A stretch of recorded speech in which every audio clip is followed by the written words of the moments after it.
ಸಮುದಾಯ ಬಾನುಲಿ ರೇಡಿಯೋ ಮಣಿಪಾಲದ ಕೇಳುಗ ಮಿತ್ರರೇ, ಕನ್ನಡ ಸಾಹಿತ್ಯ ಪರಿಷತ್ ಉಡುಪಿ ಜಿಲ್ಲೆ ಉಡುಪಿ ತಾಲೂಕು ಘಟಕದ ಸಹಯೋಗದಲ್ಲಿ ರೇಡಿಯೋ ಮಣಿಪಾಲ ಸಮುದಾಯ ಬಾನುಲಿ ಅರ್ಪಿಸುತ್ತಿದೆ ಕಥೆ ಕೇಳೋಣ ಸರಣಿ ಕಾರ್ಯಕ್ರಮ.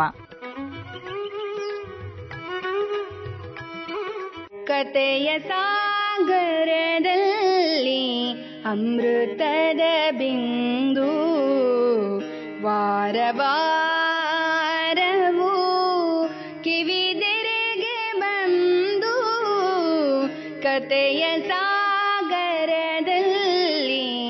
ಅಮೃತದ ಬಿಂದು ಮನ ಮುದಗೊಳಿಸುತ್ತಲೀ ವಿಚಾರ ತುಂಬಿ ಭಾವಕೋಶವ ವಿಸ್ತರಣೆಗೈದು ಮನವ ಮಥನವಗೊಳಿಸಿ ಬದುಕಿಗೆ ಅನುಗೊಳಿಸಿ ಮನವ ಮಥನವಗೊಳಿಸಿ ಬದುಕಿಗೆ ಅನುಗೊಳಿಸಿ ಬದುಕಿಗೆ ಅನುಗೊಳಿಸಿ ಕತೆ ಕೇಳೋಣ ಕತೆ ಕೇಳೋಣ ಕತೆ ಕೇಳೋಣ.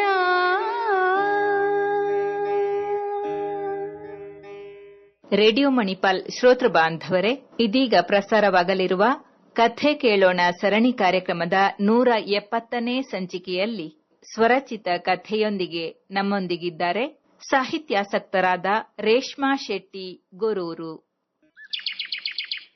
ರೇಡಿಯೋ ಮಣಿಪಾಲ್ ಕೇಳುಗರಿಗೆ ನಮಸ್ಕಾರ. ಕಥೆಯ ಶೀರ್ಷಿಕೆ ಅವಳ ಆಂತರ್ಯ. ಇದ್ದ ವಾತಾವರಣವನ್ನೇ ಬದಲಾಯಿಸಲು ಮನಮಾಡಿದ ನಿರೀಕ್ಷಾ ಮುಂಬೈನ ಹೈಟೆಕ್ ವಾತಾವರಣದಲ್ಲಿ ಜನಜೀವನ ಕಷ್ಟವೆಂದು ತವರು ಮನೆ ಸೇರಿಕೊಂಡಳು. ಇತ್ತ ಅಮ್ಮನೂ ಒಬ್ಬರೇ ಇರುವುದರಿಂದ ಅವರಿಗೂ ಆಸರೆಯಾದೀತು ಎಂಬುದು ಅವಳ ಸಂಕಲ್ಪವೂ ಆಗಿತ್ತು. ಬಿಕಾಂ ಪದವೀಧರೆಯಾದ ಆಕೆ ಮನೆಯಿಂದ ಸ್ವಲ್ಪ ದೂರದಲ್ಲಿದ್ದ ಒಂದು ಲೆಕ್ಕ ಪರಿಶೋಧಕರ ಕಚೇರಿಯಲ್ಲಿ ಕರ್ತವ್ಯಕ್ಕೆ ಸೇರಿಕೊಂಡಳು. ಮಗಳು ಅಮೃತಾಳನ್ನು ಅಲ್ಲೇ ಹತ್ತಿರದ ಶಾಲೆಗೆ ಸೇರಿಸಿ ಗಂಡ ವಿಜಯ್ ಕೂಡ ತನ್ನದೇ ಸ್ವಂತ ದಿನಸಿ ಅಂಗಡಿಯೊಂದನ್ನು ತೆರೆದು ವ್ಯಾಪಾರ ಶುರು ಮಾಡಿಕೊಂಡರು. ಅಲ್ಲಿಗೆ ಹೊಸ ವಾತಾವರಣದ ಒಂದು ಹಂತದ ಜವಾಬ್ದಾರಿಗಳಿಗೆ ತೆರೆಬಿದ್ದಿತು. ನಿರೀಕ್ಷಾ ಹಿಡಿದ ಕಾರ್ಯವನ್ನು ಅಚ್ಚುಕಟ್ಟಾಗಿ ನೆರವೇರಿಸುವವಳು, ತುಂಬು ಧೈರ್ಯವಂತೆಯೂ ಹೌದು. ಆದರೂ ಆಕೆ ಭಾವನಾ ಜೀವಿ, ಎಲ್ಲರೊಂದಿಗೂ ಭಾವನಾತ್ಮಕವಾಗಿ ಬೆರೆಯುತ್ತಿದ್ದ ಶುದ್ಧ ಮನದಾಕೆ.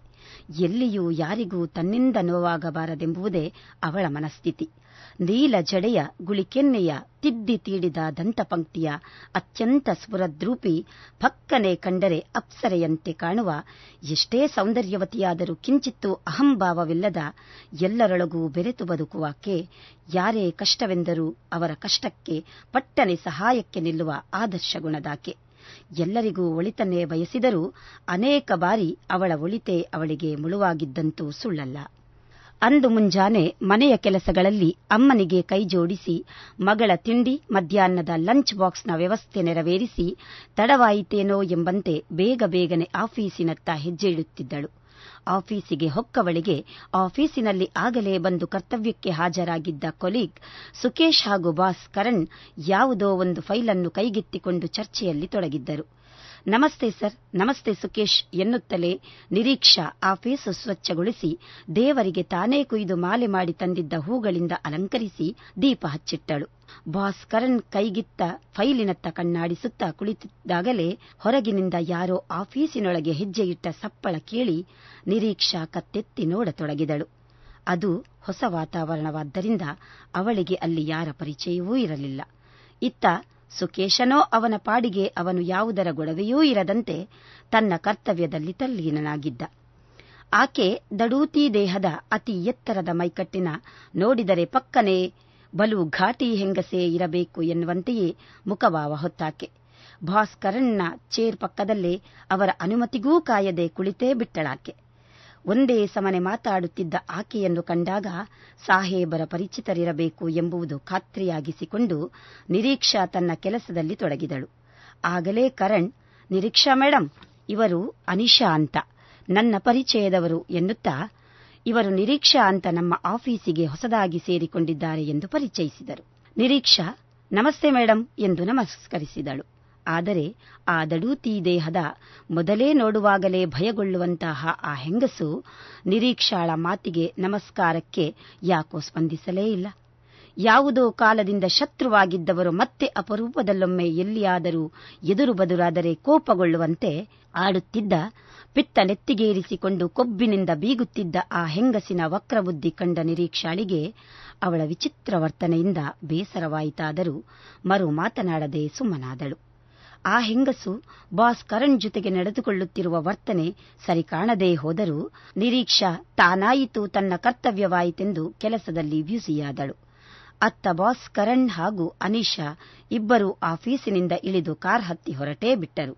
ಸಂಜೆಯಾದರೂ ತಿರುಗಿ ಆಫೀಸ್ ಕಡೆ ತಲೆ ಇಡದ ಕರಣ್ ಕಚೇರಿ ಸಂಖ್ಯೆಗೆ ಕರೆ ಮಾಡಿ ನಾಳೆಯ ಕೆಲಸಗಳ ಬಗ್ಗೆ ತಿಳಿಸಿ ಸುಕೇಶ್ ಹಾಗೂ ನಿರೀಕ್ಷಾ ಇಬ್ಬರಿಗೂ ಆಫೀಸ್ ಕ್ಲೋಸ್ ಮಾಡಿ ಮನೆಗೆ ತೆರಳಲು ಸೂಚಿಸಿದರು. ಆಫೀಸು ಬಾಗಿಲು ಮುಚ್ಚಿದ ಸುಕೇಶ್ ಕೀಯನ್ನು ನಿರೀಕ್ಷಾ ಕೈಗಿತ್ತು, ಮಳೆ ಬರುವಂತಿದೆ ಮೇಡಂ, ಹೊರಡೋಣ ಎಂದು ಬೈಕ್ ಹತ್ತಿ ಹೊರಟೇ ಬಿಟ್ಟ. ಮಳೆ ಬರಬಹುದೇನೋ ಅಂದುಕೊಳ್ಳುತ್ತಿರುವಾಗಲೇ ರಸ್ತೆಯ ಪಕ್ಕದಲ್ಲಿ ಹೆಜ್ಜೆ ಹಾಕುತ್ತಿದ್ದ ನಿರೀಕ್ಷಾಳ ಕಣ್ಣಿಗೆ ಕರಣ್ ತನ್ನ ಕಾರಿನಲ್ಲಿ ಆ ಹೆಂಗಸನ್ನು ಕುಳ್ಳಿರಿಸಿಕೊಂಡು ನಗುನಗುತ್ತಲೇ ಓಡಾಡಿಕೊಂಡಿರುವುದನ್ನು ಕಂಡಾಗ ಏನೋ ಯೋಚಿಸಿದವಳಂತೆ ಹೆಜ್ಜೆ ಮುಂದಿಟ್ಟಳು. ಮತ್ತೆ ಮರುದಿನ ಆಫೀಸಿನ ಹೊತ್ತಿಗೆ ಮುನ್ನವೇ ಬಂದ ನಿರೀಕ್ಷಾಳಿಗೆ ಹೊಸದೊಂದು ಶಾಕ್ ಕಾದಿತ್ತು. ಆ ಬಿಲ್ಡಿಂಗ್ನ ವಾಚ್ಮ್ಯಾನ್ ಬಸವಯ್ಯನವರು, ಓ ಮೇಡಂ, ಏನು ಇತ್ತ ಕಡೆ ಆಫೀಸ್ ಕೆಲಸ ಬಿಟ್ರಂತೆ, ಸುದ್ದಿ ಬಂತು ಯಾಕೆ, ಕೆಲಸ ಕಷ್ಟ ಆಗಿದ್ಯೇ ಹೇಗೆ ಎಂದು ಒಂದೇ ಸಮನೆ ಕೇಳಿದ ಪ್ರಶ್ನೆಗೆ ತಬ್ಬಿಬ್ಬಾದವಳಂತೆ ಪ್ರಶ್ನಾರ್ಥಕವಾಗಿ ನೋಡುತ್ತಾ, ಅಯ್ಯೋ ಅಂಕಲ್, ಯಾರು ಹೇಳಿದ್ರು ಅಂಕಲ್ ನಿಮ್ಗೆ?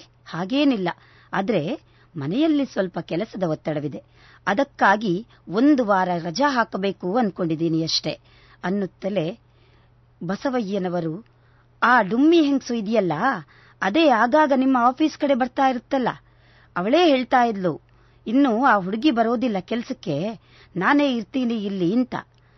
ಆದ್ರೂ ಆಫೀಸಿನ ಘನತೆಗೆ ಎಂದಿಗೂ ಚ್ಯುತಿ ಬಾರದವಳಂತೆ ಅವರಿಗೊಂದು ಸುಂದರ ನಗು ಬೀರಿ ಬಾಯ್ ಅಂಕಲ್ ಎಂದು ಆಫೀಸಿನತ್ತ ಹೆಜ್ಜೆ ಇಟ್ಟಳು ನಿರೀಕ್ಷಾ. ನಿತ್ಯದಂತೆ ಆಫೀಸ್ ಒಪ್ಪ ಮಾಡಿ ದೀಪ ಹಚ್ಚಿಟ್ಟ ಆಕೆಗೆ ಅಂದೇಕೋ ಮನಸ್ಸು ತೀವ್ರ ಒದ್ದಾಟಕ್ಕೆ ಒಳಪಟ್ಟಿತು. ಏನು ಮಾಡುವುದು ಅಂದುಕೊಳ್ಳುತ್ತಲೇ ಬಾಸ್ ಕರಣ್ ಮೊಬೈಲಿಗೆ ರಿಂಗಾಣಿಸಿದಳು. ಅತ್ತ ಕಡೆಯಿಂದ ಬಾಸ್ ಕರಣ್, ಏನ್ ಮೇಡಂ, ಆಫೀಸಿಗೆ ಬಂದ್ರಾ? ನಿನ್ನೆ ಹೇಳಿದ ಅಷ್ಟೂ ಫೈಲ್ಗಳನ್ನು ಇವತ್ತು ಮುಗಿಸಿ ಬಿಡಬೇಕು, ಸುಕೇಶ್ಗೂ ತಿಳಿಸಿಬಿಡಿ, ಆದಷ್ಟು ಬೇಗ ಕೆಲಸ ಮುಗಿಸಬೇಕಿದೆ ಎಂದಾಗ ಏನು ಹೇಳಲು ತೋಚದವಳಂತೆ ತಡವರಿಸುತ್ತಾ, ಸರ್, ನಾನು ಕೆಲಸಕ್ಕೆ ಬರೋದಿಲ್ಲ ಅಂತ ಇಲ್ಲೆಲ್ಲೂ ಸುದ್ದಿ ಹಬ್ಬಿದೆಯಲ್ಲ. ಯಾರು ಹಬ್ಸಿದ್ರು ಸರ್? ನಾನೇನು ಕೆಲಸ ಬಿಡ್ತೇನೆ ಅಂತ ಹೇಳದೆಯೇ ಹೇಗೆ ಸಾಧ್ಯ ಇದೆಲ್ಲ ಎಂದಾಗ ಸತ್ಯ ಗೊತ್ತಿದ್ದರೂ ಮರೆಮಾಚಲು ಪ್ರಯತ್ನಿಸಿದವರಂತೆ, ಯಾರು ಹೇಳಿದ್ರು ಮೇಡಂ? ನಾನೇನಾರು ಹೇಳಿದ್ನಾ? ಇಲ್ವಲ್ಲ, ಯಾರ್ಯಾರೋ ಏನೇನೋ ಅಂತಾರೆ ಅಂತ ತಲೆ ಹಾಕಿ ಕೆಡಿಸ್ಕೊಳ್ತೀರಿ, ಅಂಥದ್ದೇನೂ ಆಗಿಲ್ಲ, ಸುಮ್ಮನೆ ಕೆಲಸ ಮಾಡಿ ಎನ್ನುತ್ತಲೇ ಕರೆ ಕಟ್ ಮಾಡಿಯೇ ಬಿಟ್ಟರು ಕರಣ್. ಇತ್ತ ಅನಿಶಾಳ ದುರಹಂಕಾರ ದುರ್ವರ್ತನೆಯಿಂದ ಬೇಸತ್ತ ಕಂಡ ಗಂಡಸರ ಜೊತೆಗಿನ ಆಕೆಯ ಸಲುಗೆಯ ಕೆಟ್ಟ ವರ್ತನೆಯಿಂದ ಬೆಂದು ಪತಿ ವಿವೇಕ್ ಡೈವೋರ್ಸ್ ಕೊಟ್ಟು ಕೈ ತೊಳೆದುಕೊಂಡು ಬಹು ವರ್ಷಗಳೇ ಕಳೆದಿದ್ದವು. ಈಕೆಗೂ ಅದೇ ವರದಾನವೆಂಬಂತೆ ಸಿಕ್ಕ ಚಂದದ ಇಳಿವಯಸ್ಸಿನ ಆರ್ಥಿಕವಾಗಿ ಸದೃಢರಾಗಿರುವ ಕಾರು ಗೀರು ಎಂದು ಹೈಫೈ ಜೀವನ ನಡೆಸುತ್ತಿರುವ ಹುಡುಗರನ್ನು ಬುಟ್ಟಿಗೆ ಹಾಕಿಕೊಂಡು ಕಾಲಹರಣ ಮಾಡುತ್ತಾ ಎಲ್ಲರ ಕಣ್ಣಿಗೆ ಮಣ್ಣೆರಚುತ್ತಲೇ ಇದ್ದಳು. ಬಹುಶಃ ನಿರೀಕ್ಷಾ ಸಂಪಾದಿಸಿದ ಹೆಸರು, ಕೀರ್ತಿ, ಅವಳ ಪರಿಶ್ರಮ, ಕರ್ತವ್ಯ ಪ್ರಜ್ಞೆ, ಅವಳಲ್ಲಿನ ಸೌಂದರ್ಯ ರಾಶಿಯನ್ನು ಕಂಡ ಅನಿಶಾಳಿಗೆ ಅವಳನ್ನು ಕಂಡಾಗ ಹೊಟ್ಟೆ ಕಿಚ್ಚು ಒಂದು ಕಡೆಯಾದರೆ, ಎಲ್ಲಿ ತನ್ನೊಂದಿಗೆ ಆಪ್ತವಾಗಿರುವ ಭಾಸ್ ಕರಣ್ ಅವಳನ್ನ ಮನಸ್ಸು ಬದಲಾಯಿಸಿಕೊಂಡರೆ ಎಂಬ ಕೆಟ್ಟ ಆಲೋಚನೆ ಮತ್ತೊಂದು ಕಡೆ ಇರುವುದಕ್ಕಾಗಿಯೇ ನಿರೀಕ್ಷಾಳ ಬಗೆಗೆ ಇಲ್ಲ ಸಲ್ಲದ ಅಪಪ್ರಚಾರಕ್ಕೆ ಮುಂದಾಗಿದ್ದಳು. ಆದರೆ ದೇವತೆಯಂತಹ ನಿರೀಕ್ಷಾಳಿಗೆ ಇದು ಯಾವುದರ ಪರಿವೆಯೂ ಇರಲಿಲ್ಲ. ನಿರೀಕ್ಷಾಳ ಸಹೋದರ ಅಮರ್ ಒಂದು ದಿನ ಕರೆ ಮಾಡಿ, ಅಕ್ಕ, ನೀನು ಕರ್ತವ್ಯ ನಿರ್ವಹಿಸುವ ಜಾಗದಲ್ಲಿ ಏನಾದರೂ ಸಮಸ್ಯೆಯೇ ಅಥವಾ ಬೇರೆ ಏನಾದರೂ ಸಮಸ್ಯೆ ಇದೆಯೇ? ಇತ್ತೀಚೆಗೆ ಯಾಕೋ ತುಂಬಾ ಬೇಜಾರಲ್ಲೇ ಇರುತ್ತೀಯಲ್ಲ, ಯಾಕೆ ಎಂದು ಕೇಳಿದಾಗ ಆಫೀಸಿನಲ್ಲಿ ನಡೆದ ವಿದ್ಯಮಾನಗಳ ಬಗ್ಗೆ ವಿವರಿಸುತ್ತಾಳೆ. ಇದನ್ನು ಕೇಳಿದ ಸಹೋದರ, ಯಾರಾಕೆ? ನಿನ್ನನ್ನೇಕೆ ಶತ್ರುವಂತೆ ಕಾಣುತ್ತಾಳೆ? ನೋಡೋಣ, ಆಕೆಯ ಒಂದು ಫೋಟೋ ಏನಾದರೂ ಇದ್ರೆ, ಡೀಟೇಲ್ಸ್ ಏನಾದರೂ ಇದ್ರೆ ಶೇರ್ ಮಾಡು, ನೋಡಿಯೇ ಬಿಡೋಣ ಅಂದಾಗ ಕೊಲೀಗ್ ಸುಕೇಶ್ನ ಮೊಬೈಲ್ನಲ್ಲಿದ್ದ ಅನೀಶಾಳ ಫೋಟೋವನ್ನು ಸಹೋದರನಿಗೆ ವಾಟ್ಸಪ್ ಮಾಡಿಯೇ ಬಿಡುತ್ತಾಳೆ. ಅತ್ತ ತಮ್ಮ ಅಮರ್, ಅಕ್ಕ ಯಾವುದಕ್ಕೋ ಹುಷಾರಾಗಿರು, ಈಕೆಯ ಸಂಪೂರ್ಣ ಜಾತಕವೇ ತಿಳಿದವರಂತೆ ಸರಿಯಿಲ್ಲ ಆಕೆ ಎನ್ನುತ್ತಾ ಆಕೆಯ ಸಂಪೂರ್ಣ ವಿಚಾರಗಳನ್ನು ಅಕ್ಕ ನಿರೀಕ್ಷಾಳಿಗೆ ವಿವರಿಸುತ್ತಾನೆ. ನೀನು ಈ ಕರ್ತವ್ಯಕ್ಕೆ ರಾಜೀನಾಮೆ ನೀಡು, ನಿನಗೊಂದು ಬೇರೆ ಕೆಲಸವನ್ನ ಹುಡುಕುವೆ ಎಂದಾಗ ಏನು ಮಾಡುವುದೆಂದು ತೋಚದೆ ಮೌನವಾಗುತ್ತಾಳೆ ನಿರೀಕ್ಷಾ. ಮಾರನೇ ದಿನ ಮತ್ತೆ ಆಫೀಸಿಗೆ ಹೊರಟ ನಿರೀಕ್ಷಾಳಿಗೆ ಹಿಂದಿನ ದಿನ ತಡರಾತ್ರಿ ಅನೀಶಾಳ ಬಾಳಲ್ಲಿ ನಡೆದ ದುರ್ಘಟನೆಯೊಂದು ತಿಳಿದುಬಿಡುತ್ತದೆ. ಹಲವು ಪರಪುರುಷರೊಂದಿಗೆ ಸಂಪರ್ಕ ಹೊಂದಿದ್ದ ಅನೀಶಾಳಿಗೆ ಅವಳನ್ನು ನಿಜವಾಗಿಯೂ ಪ್ರಾಣಕ್ಕಿಂತ ಹೆಚ್ಚಾಗಿ ಪ್ರೀತಿಸುತ್ತಿದ್ದ ಗಿರೀಶನಿಗೆ ಅವಳ ಎಲ್ಲಾ ಸತ್ಯಗಳು ಗೊತ್ತಾಗಿ ಅವಳನ್ನು ಕೊಲೆ ಮಾಡುವ ಉದ್ದೇಶದಿಂದ ಅವಳು ತೆರಳುತ್ತಿದ್ದ ಸ್ಕೂಟಿಗೆ ಲಾರಿ ಹತ್ತಿಸಿ ಆಕ್ಸಿಡೆಂಟ್ ಮಾಡಿಸಿಯೇ ಬಿಡುತ್ತಾನೆ. ಆಕ್ಸಿಡೆಂಟ್ನ ತೀವ್ರತೆ ಎಷ್ಟಿತ್ತೆಂದರೆ ಅವಳ ಎರಡೂ ಕಾಲುಗಳು ಚಕ್ರದಡಿಗೆ ಸಿಲುಕಿ ಮುರಿದುಕೊಂಡು ಯಾರೋ ಒಬ್ಬರು ಅವಳನ್ನು ಆಸ್ಪತ್ರೆಗೆ ದಾಖಲಿಸುತ್ತಾರೆ. ಆಸ್ಪತ್ರೆಯ ಹಾಸಿಗೆಯ ಮೇಲೆ ನರಳುತ್ತಿದ್ದ ಅವಳನ್ನು ಕಾಣಲು ಕಾರಣವಿಲ್ಲದ ಅವಳೇ ದ್ವೇಷಿಸುತ್ತಿದ್ದ ನಿರೀಕ್ಷಾ ಹೋದಳೇ ಹೊರತು ಅವಳ ದೇಹಕ್ಕೆ ಮರುಳಾಗಿ ದೇಹ ಸುಖ ಪಡೆದು ತಿಂದು ತೇಗಿದ ಯಾರೊಬ್ಬರೂ ಹತ್ತಿರಕ್ಕೂ ಸುಳಿಯಲಿಲ್ಲ.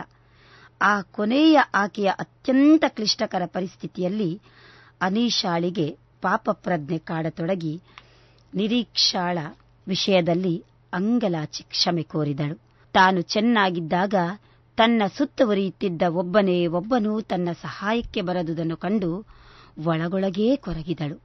ಆ ಸಂದರ್ಭದಲ್ಲಿ ಜೊತೆ ನಿಂತ ನಿರೀಕ್ಷಾಳ ಸಾಂತ್ವನದ ಮಾತು, ಎರಡೂ ಕಾಲು ಕಳೆದುಕೊಂಡರೂ ಮತ್ತೆ ಬದುಕಿ ಸಮಾಜಕ್ಕೆ ಏನಾದರೂ ಮಾಡಬೇಕು ಎಂಬ, ತಾನು ಮಾಡಿದ ತಪ್ಪಿಗೆ ಪ್ರಾಯಶ್ಚಿತ್ತ ಮಾಡಿಕೊಳ್ಳಬೇಕೆಂಬ ಒಳಮನಸ್ಸಿನಿಂದ ಒಳಗೆ ಗಟ್ಟಿಯಾಗುತ್ತಿದ್ದಳು. ತನಗೆಷ್ಟೇ ಕೇಡು ಬಯಸಿದರೂ ಅನೀಶಾಳ ಕೆಟ್ಟತನಕ್ಕೆ ಬೇಸರಿಸಿಕೊಳ್ಳದೆ ಅವಳಿಗೂ ಒಳತನ್ನೇ ಬಯಸಿದ ನಿರೀಕ್ಷಾ ಆ ಹೊತ್ತಿಗೆ ಅನೀಶಾಳ ಪಾಲಿಗೆ ದೇವತೆಯಾದಳು. ಇದಲ್ಲವೇ ಜೀವನದ ನಿಜವಾದ ಸಂದೇಶ? ಇದುವರೆಗೆ ಕಥೆಯನ್ನು ಆಲಿಸಿದ ತಮ್ಮೆಲ್ಲರಿಗೂ ಪ್ರೀತಿಪೂರ್ವಕ ನಮಸ್ಕಾರ.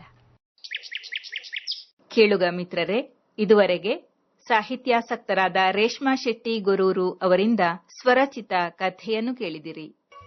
ಕನ್ನಡ ಸಾಹಿತ್ಯ ಪರಿಷತ್ ಉಡುಪಿ ಜಿಲ್ಲೆ ಉಡುಪಿ ತಾಲೂಕು ಘಟಕದ ಸಹಯೋಗದಲ್ಲಿ ರೇಡಿಯೋ ಮಣಿಪಾಲ ಅರ್ಪಿಸುತ್ತಿರುವ ಕಥೆ ಕೇಳೋಣ ಸರಣಿ ಕಾರ್ಯಕ್ರಮ ಇಲ್ಲಿಗೆ ಮುಕ್ತಾಯವಾಯಿತು. ಮುಂದಿನ ಕಥೆ ಕೇಳಲು ಮತ್ತೆ ಭೇಟಿಯಾಗೋಣ.